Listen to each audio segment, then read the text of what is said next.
Russia's talking with Azerbaijan and also with Armenia. But what's going on in Artsakh? That seems like the president of Artsakh is saying one thing and one of the ministers of parliament in Artsakh is saying something else. I'm sorry, but I think I have more questions than answers in this episode. Hello, everyone. Welcome to Sovereign Artsakh. I'm Michael Gavlak, a non-Armenian, laser focused in on what's going on in Armenia today and 106 years ago. So at the end of this episode, I'm going to talk a little bit about Soghomon Tehlirian, the greatest hero of Armenia that I can think of. A little bit about him, what was going on in his life 100 years ago. But I'm just going to read a couple of quick headlines and articles. And if you can figure some of this out for me in the comment section, please feel free. I'm just going to read. All right. So first of all, President Artsakh territorial integrity restoration is on authorities' agenda. Now, if you're just tuning in, this is the president of Artsakh, not the president of Armenia. If you have no idea what Artsakh is, it's a tiny little Armenian nation right next to Armenia that Azerbaijan claims as their own territory. And so they have their own distinct government. They have had their own distinct government forever. And so this is, what's his name? Arayik Haratunyan, president of Artsakh, speaking. Now, before I forget, please subscribe and pass this channel along, pass these videos along to an Armenian friend of yours or a Christian friend of yours, because I appeal to Christians because that's how I come to this story. I am a Christian, and Armenia was the first Christian nation. And when I learned that only a few years ago, it struck me. I'm like, wait, how come I don't know this? The importance of knowing your own history is critical, in particular Christians, that God is doing something. I believe, well, I won't go into those details. I have other episodes. My Saturday show, I talk a little bit more about what I think God is doing in all of this. But for the Monday through Friday, I'm just kind of talking about what's going on today in Armenia and what was going on 100 years ago today in the life of Soghomon. So that's at the end of this segment. Let me just read this. Again, subscribe and share and click the like button. That helps everything. It helps our algorithms here on YouTube. I may start posting on another video sharing platform pretty soon. We'll see. Stepanakert, Artsakh Nagorno-Karabakh President Arayik Haratunyan on Wednesday paid a working visit to the Martuni region and met with the residents of Martuni town and several other communities. In his remarks, the president touched upon the need to overcome security and social problems and development, the economy. The Artsakh president's press office informed Armenian News.am, that's the website this is from. Also, the president stressed that the restoration of Artsakh's territorial integrity in a political way, and at least within the borders of the former Nagorno-Karabakh Autonomous Oblast, is on the agenda of Artsakh authorities. All right, that's all this says about it. That's it. He went there to visit, said some things. All right, so then I moved on, and then there's this person who is MP, I believe is Member of Parliament or Minister of Parliament, Karabakh MP. I don't believe anything the president says.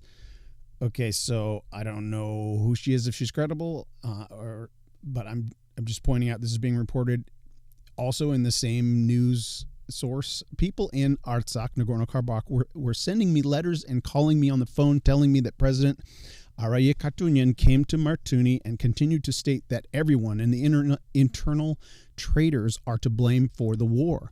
I don't know who the internal traitors are. All Armenians know that the traitors are the president and his colleague in Armenia.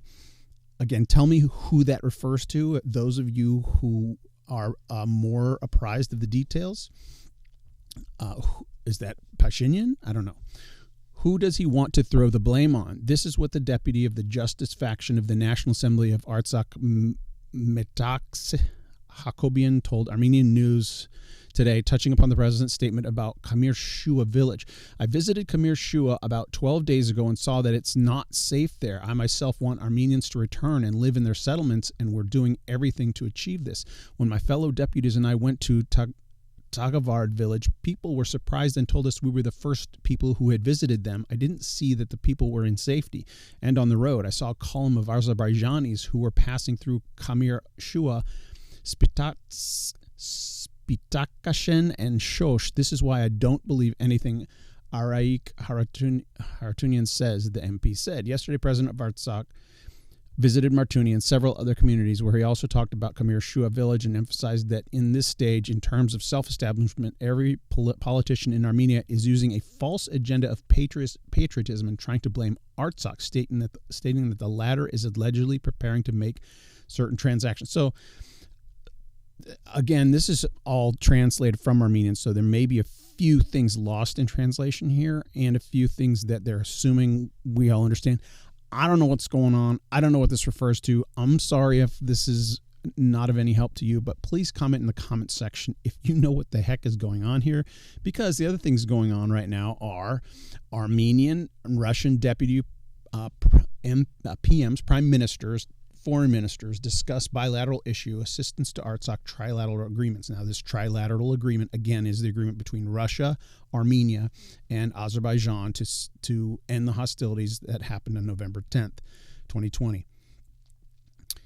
Deputy Minister of Armenia, Mayor Grigorian, met with his Russian counterpart, Alexei Overchuk, in Yerevan on April 1st. As Armen Press was informed from the office of the Armenian Deputy Prime Minister, during the meeting, the sides discussed humanitarian issues in Artsakh, as well as the prospects for deepening economic cooperation between the two countries. The Deputy Foreign Minister of Armenia and Russia also referred to the works of the working group chaired by the Deputy Foreign Minister of Armenia, Russia, and Azerbaijan, as well as the works of the expert group. So this is just kind of, there's more articles that talk about some of the specifics that they talked about, but not much. This is just they're getting together, looking across at each other, talking about things. I have no idea what kind of progress they could possibly be making, but this is, I don't know any of the faces, so I don't know which side is Russia and which side is Armenia. But they met in Yerevan. Now, Putin is also meeting with Aliyev. So Putin is sending his deputies to deal with Armenia, but he himself is dealing with Aliyev. Well, I don't know if this is in person. This is a picture of them. Let's see. What is this saying? This is not saying much. President of Russia, Vladimir Putin, and President of Azerbaijan, Ilham Aliyev, today held phone talks during which they discussed the situation around Nagorno-Karabakh and stated that the situation in Nagorno-Karabakh is generally stable and that the ceasefire regime is being steadily maintained, the Kremlin's press service reports. Okay, so this is just a heads up. They talked on the phone today. We have no idea what they talked about. They may not have talked about anything, and they may I get the feeling that they're just going through the motions. Aliyev is doing what he's doing. He's maintaining prisoners of war and torturing them and lying to the rest of the world. And Putin is like, I'm just going to, as long as they're not fighting each other, the rest of the world, as long as there's not bodies piling up right now, the rest of the world's not going to get on my case. Really, I think that's all Putin cares about. As long as, I don't know. I mean, I know Russia is an ally of Armenia, but, I don't know. It's only because Armenia doesn't have many friends in the area. Certainly not Turkey and Azerbaijan, and Iran to the south is the only other friend. So Iran and Russia are, I guess Georgia, but Georgia's not a power player. But Iran and Russia are the only friends that Armenia has. And here in the United States, when we hear Iran and Russia, well, Russia has been so demonized, especially in the past, during the previous administration. Russia is the absolute enemy of the world. It's like, I mean, Russia's not that powerful. They have power in the region, but not. Their economy is smaller than the size of Texas. So how powerful can you be?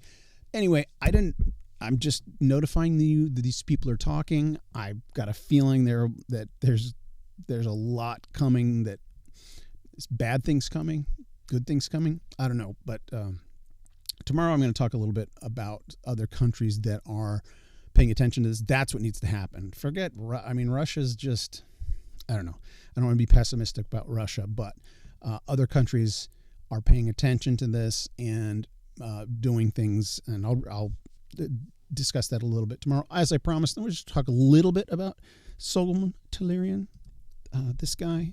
So today is April 1st. Whenever you're watching this, I don't know when you're watching this. Maybe you're watching it on April 2nd.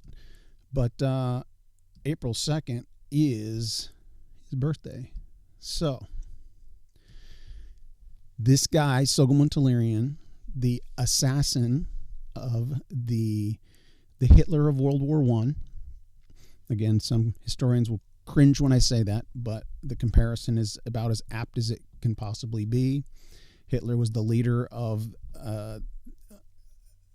he was a bad guy who was in charge of massacring or committing genocide, and the counterpart, not the German counterpart, but the Ottoman or the Turkish counterpart during World War I, Hitler's counterpart, the leader of the Ottoman nation, engineered a genocide against Armenians. Okay, that goes without saying. Everybody watching this should understand that. And this guy right here, Soghomon Tehlirian, took that guy out.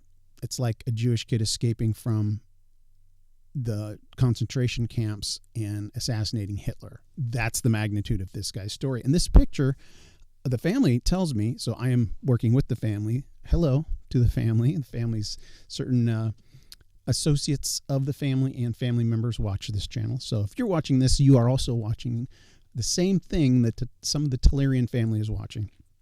But they informed me that this picture was taken in Berlin. He's bearded here. This is the only picture I have of him with a beard. And so I don't know if this is taken in the prison in Berlin, or, I mean, the ground looks like it could be a yard and with a canvas backdrop sitting on a chair. It could be in the prison yard that this was taken. That's a guess. I don't have verification of that. But 100 years ago today, he was in a prison yard the eve of his 25th birthday. So there's some discrepancy about how old he was, etc. And we'll talk about that tomorrow on his birthday. Actually, what would be his 125th birthday tomorrow on April 2nd. All right. Subscribe and share and pass this around and click the like button right now. I'm going to wait here until you do. Click like. And now click share and send it.